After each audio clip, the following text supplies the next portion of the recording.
O Memorial do Ministério Público de Minas Gerais tem a alegria e a honra de ter o doutor Bernardo Mascarenhas Cansado, nesse instante, como um daqueles homens que adentrarão na história da instituição, mostrando o extraordinário trabalho por ele empreendido quando na ativa do Ministério Público Mineiro.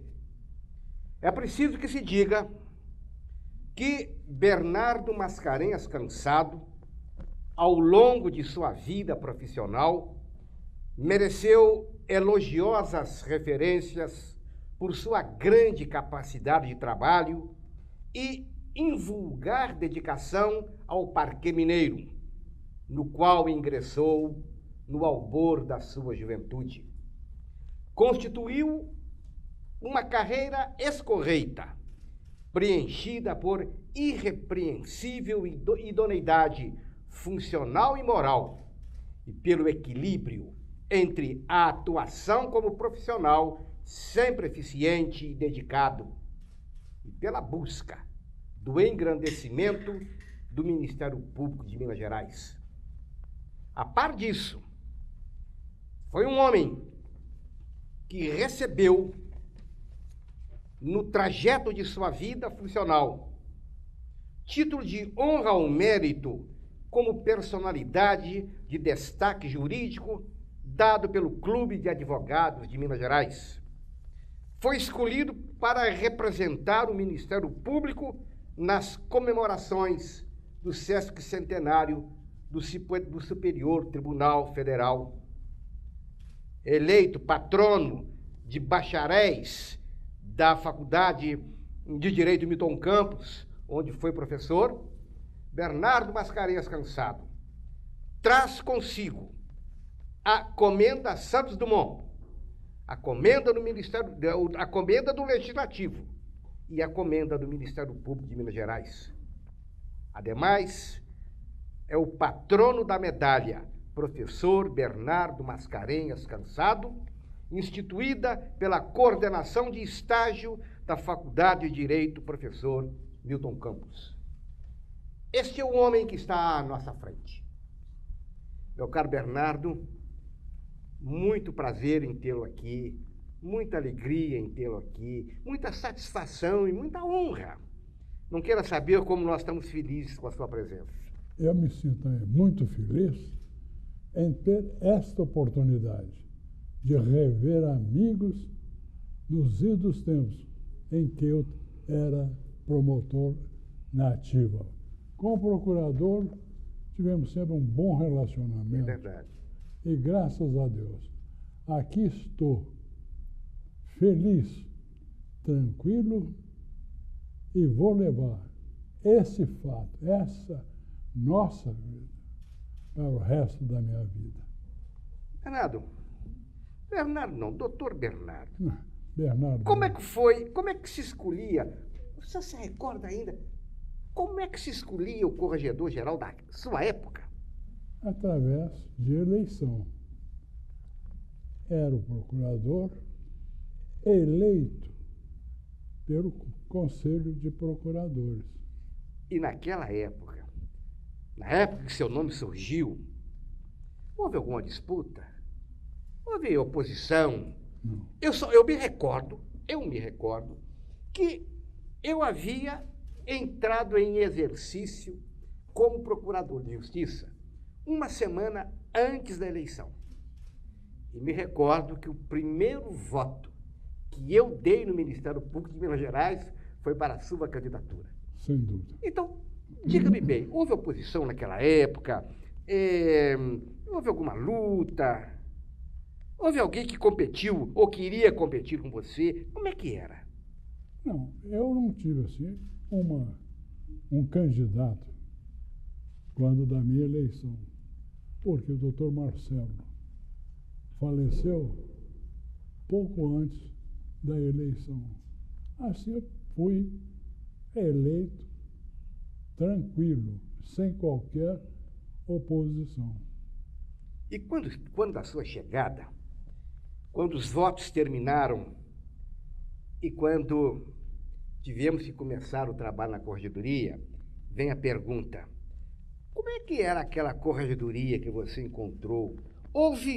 Havia quadro próprio de pessoal? Havia quadro de funcionários? Quem é que trabalhava lá? A única coisa que a gente sabe é que lá existia 2 funcionárias. O prédio era muito bom, mas as instalações precaríssimas.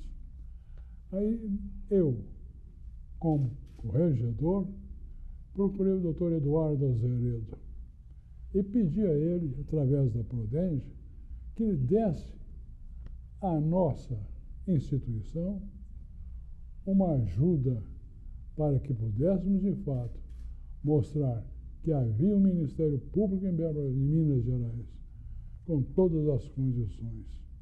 Assim começou o meu mandato. Muito bem. Agora, quer dizer, então, que foi lá na corregedoria, na sua época, em que surgiu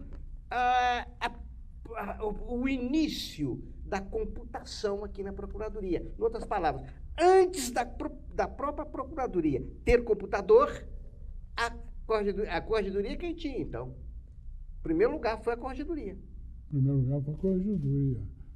Tivemos lá o apoio, a concentração de todos os trabalhos dos promotores do interior do Estado.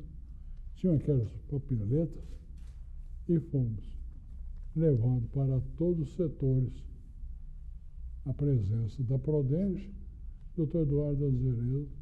Nós somos gratos, porque muito ajudou a nossa instituição.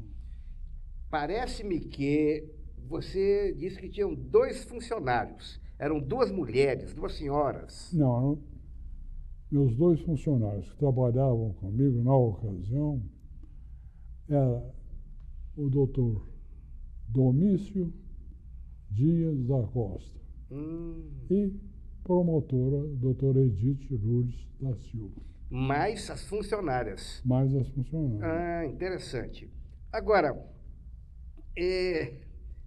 havia ar-condicionado na corregedoria? Havia. Não. Não havia ar-condicionado. Não havia. Como é que era a sua relação com o doutor Valdir Vieira, que era o procurador-geral da época? É amizade de irmão. Valdir Vieira, tudo que a corregedoria precisava, ele estava pronto a nos atender.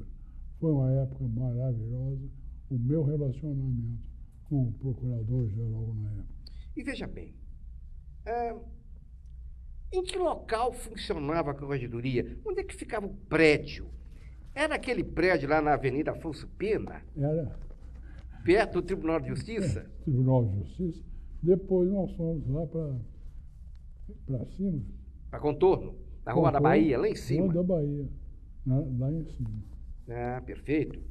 Agora, hoje nós temos aqui na corregedoria uma estrutura muito grande. O nosso parque automobilístico é muito grande, mas na sua época havia um carro de representação para o corregedor-geral? Havia um Dodge Dart velho, chamado Dojão. Era um azul? Hein? Ele era azul? Não, era um preto. Preto?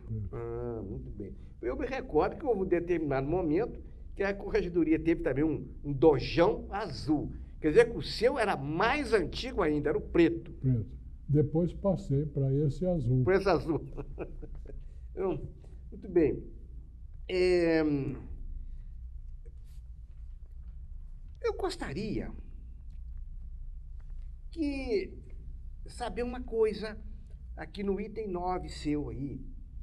Na sua época, já se faziam correições nas promotorias da capital e do interior? Sim, fazíamos essas. Inclusive você já fez uma na minha época. Foi. Não me lembro aonde. Nem eu. Hein? Nem eu. Mas eu me recordo, eu realmente participei de uma correição na sua época. Mas existia, eu não sei, existiam subcorregedores? Não. Não, não é? Então era um promotor que ajudava o corregedor. O corregedor. Elemento de toda a minha confiança, Sim. de muita inteligência e disposto ao trabalho a eles conferido. Na corregedoria, durante o seu mandato, ocorreu alguma coisa de destaque, algum fato, algum acontecimento especial? Cabral, foi um acontecimento de muita relevância. Foi a edição da Lei 8.222/82, que deu outro status ao Ministério Público. Foi aquela lei que, em decorrência da Lei Complementar Federal 40, Justo. foi adequada para o Estado de Minas Gerais. Justamente. Que foi como é que se falava na época? Foi, ou era naquela época dito, que tornou-se uma lei quase como uma lei de alforria, de libertação do Ministério Público. Sem dúvida nenhuma. Foi, de fato, a libertação do Ministério Público. Porque nós éramos muito dependentes do Tribunal de Justiça. Inclusive, até mesmo para as eleições, havia interferência. Até o tribunal. Até... Diga-me bem, outro detalhe que nós gostaríamos de registrar aqui na história da formação, da estruturação da corregedoria. A corregedoria recebia todo o auxílio do doutor Valdir Vieira, mas havia algum orçamento específico para a corregedoria? Havia no projeto que foi elaborado, depois tornou-se esfera. Mas parte, livre, o Ministério Público não tinha, não. Não tinha. Parece-me que isso perdura até hoje, não sei se houve alguma modificação nisso. Eu me recordo que, anos mais tarde, quando eu assumi a corregedoria, eu encontrei uma dinâmica extraordinária e que funcionou muito bem. As fichas funcionais. Você que criou aquilo, como é que foi? Como é que você teve aquela ideia? Para acompanhar o andamento dos processos em poder dos promotores. E também, nessa ocasião, foi editada uma papeleta. Essa papeleta vinha todos os dados do promotor que você podia examinar o parecer e quanto tempo aquele processo foi em poder do promotor ou do procurador. Eu me recordo que aquilo era extraordinário. Reclamava-se muito que o procurador quase não fazia nada quando você criou a papeleta. Mas quando você criou a papeleta, com aquela ficha funcional, começaram a reclamar que estavam trabalhando muito. Depois, disseram que alguns tinham notas desabonadoras e que, por isso, cancelaram a papeleta. Isso, eu lhe confesso, eu que vivi aquela época, eu lhe confesso que aquele sistema, implantado na sua época, se tivesse persistido até hoje, talvez com alguma modificação natural de adaptação, mas se tivesse continuado aquilo até hoje, a visão que nós teríamos do trabalho funcional dos promotores seria muito bom e muito grande. Sem dúvida nenhuma. Você não acha isso também? Também acho. Acho porque com aquele controle, você tinha condições de chamar promotor, e alertar pelos prazos, a maneira de dar seu parecer. Alguns procuradores, promotores, davam seu parecer assim, de acordo com o que está relatado.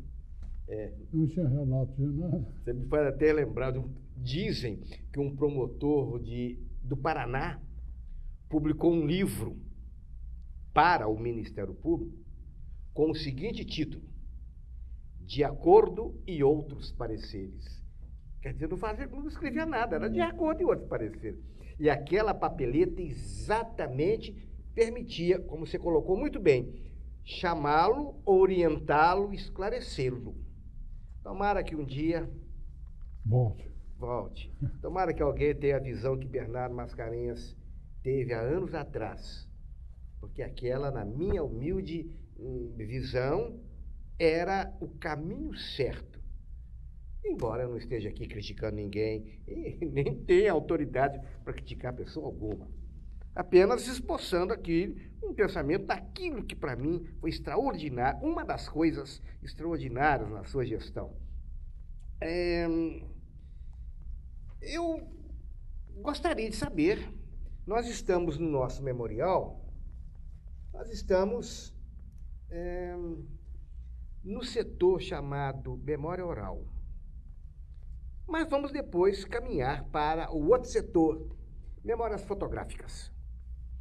E nós ficaríamos muito felizes, muito honrados, se pudéssemos receber, posteriormente, de sua parte, uma fotografia sua, tomando posse como corregedor do Ministério Público, além de outras fotos que pudessem marcar a sua presença como corregedor, alguma reunião com pessoas, com autoridades, porque eu acho que uma instituição tem que preservar os seus homens e a sua história. Sem dúvida. Não é? Eu acho que a sua vida, sem nenhum favor, é uma história de lutas, de sacrifícios, de dedicação, de amor ao Ministério Público. Você contribuiu com o seu trabalho, com a sua assistência, em Juiz de Fora, depois na outra comarca. Estive em Galiléia, Resplendor, Galiléia, lá em cima. Lá no norte, do Rio Doce, é verdade, estive lá. Galiléia. Mas eu lhe digo, talvez o melhor momento da minha vida foi quando eu vim para cá e passei a conhecer os nossos procuradores daquela época, entre outros, você. Olha, nós gostaríamos de abrir o microfone, as nossas câmeras, a nossa memória, para que o doutor Bernardo encerrasse dizendo o que lhe vem do coração. Mas, antes disso, eu gostaria de fazer um outro pedido. Nós estamos hoje numa situação tal em que temos liberdade, autonomia administrativa, toda autonomia. É o procurador-geral quem assina os atos de nomeação, promoção, remoção. Mas na sua época não era assim. Não. Como é que era naquela época? Havia o registro na Secretaria do Procurador-Geral, relação daqueles candidatos que pleiteavam uma promoção. E assim, no dia da reunião do Conselho, aquelas fichas vinham a poder do procurador. E, de acordo com o que estava escrito, fazia-se a votação. Aquela votação de colocar bola preta naquela urna ou colocar o nome na outra urna, não é isso? Isso mesmo. A preta é afastando o candidato da sua possibilidade de ser eleito. Diga-me bem, eu tenho a impressão que aquilo, para alguns candidatos, foi terrível. Ilusões, decepções. O que você recorda daquela época? Cabral, aquilo, tivemos um conselho em que reuníamos eu, procurador-geral, o secretário, e estabelecia, então, todas as normas para uma futura eleição. Tudo se fazia, não individualmente, mas de comum acordo com as pessoas. Quer dizer, era o conselho, o grupo ali, que de comum acordo determinava a melhor escolha para a nomeação. Sim. E aí vem a pergunta, quem é que assinava? Era o governador. Era. Não era? Veja, ocupar um governador do estado para assinar uma promoção, uma remoção. É por isso que agora eu quero lhe fazer uma colocação. Veja bem, eu vi aqui, dentre outras coisas relativas ao seu registro, que o seu ato de admissão no Ministério Público foi assinada em maio de 53 pelo governador Juscelino Kubitschek de Oliveira. Depois, a sua promoção por merecimento foi assinada por Clóvis Salgado Gama. Depois, uma remoção ou permuta pelo governador José Francisco Bias Fortes. Mais à frente, uma outra remoção sua foi assinada pelo governador José de Magalhães Pinto. E, por fim, sua promoção final foi pelo governador Israel Pinheiro da Silva. Eu acho que a sua situação é uma situação extraordinária. Todos os grandes governadores da nossa época adentraram na sua vertente no Ministério Público, no sentido de nomeá-lo, promovê-lo ou removê-lo. Assim ficou. Esqueceu do Bias Fortes. Assim, eu bem que vi que tinha uma marca aqui, ó. Remove espontaneamente e vai por aqui. Bias Fortes. Zé Francisco Bias Fortes. Então, veja. Vem a pergunta. Nós estamos criando um memorial. Criando um memorial, e que nós temos que colocar no memorial, dentre outras coisas, também documentos que mostrem essa evolução. Eu confesso que eu fiquei todo orgulhoso quando eu pude doar para o memorial um ato de nomeação meu, como promotor, e o outro de remoção. Um assinado pelo governador Magalhães Pinto e o outro assinado pelo governador Rolão Pacheco. Mas quando eu vejo que todos esses governadores assinaram atos relativos a você, eu fico até com vergonha. É com vergonha, pela grandeza do seu nome à frente desses homens. Então o pedido é este: nos seus alfarrábios, nos seus papéis guardados, além das fotografias que nós já solicitamos, se você tiver guardado esses atos assinados pelos governadores, você poderia doar para o memorial, que nós colocaríamos lá no momento oportuno e no local oportuno, aqueles atos para mostrar à nova geração do Ministério Público como era difícil anteriormente o avanço na carreira. E essa dificuldade estará sendo mostrada através dos seus atos, e que teve-se que acionar o governador do estado, o que tomava muito tempo no processo administrativo. Então o pedido é esse: se nos seus alfarrábios existirem esses papéis, o memorial ficaria muito feliz e muito honrado dando-nos esse material, que vai ficar realmente, esteja certo, preservado, como é que se diz, ad perpetuum rei memoriae, vai ficar muito tempo.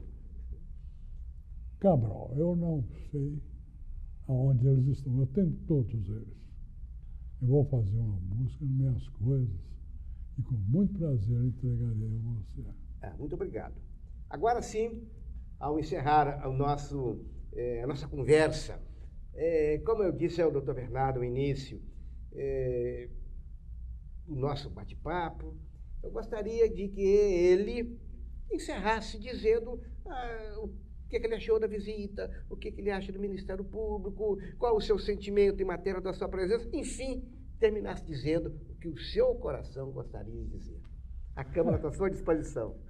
Cabral, de fato, eu me sinto orgulhoso e feliz por poder dizer que servi ao Ministério Público durante 25 anos. E nesse momento em que você me faz a entrevista, meu coração dispara.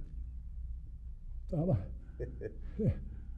Porque a alegria é incontável, Eu acho que foi maravilhosa essa nossa conversa, pelo respeito que eu sempre tive para com você e de você para comigo. Exatamente. Muito obrigado pela sua presença aqui. Eu agradeço.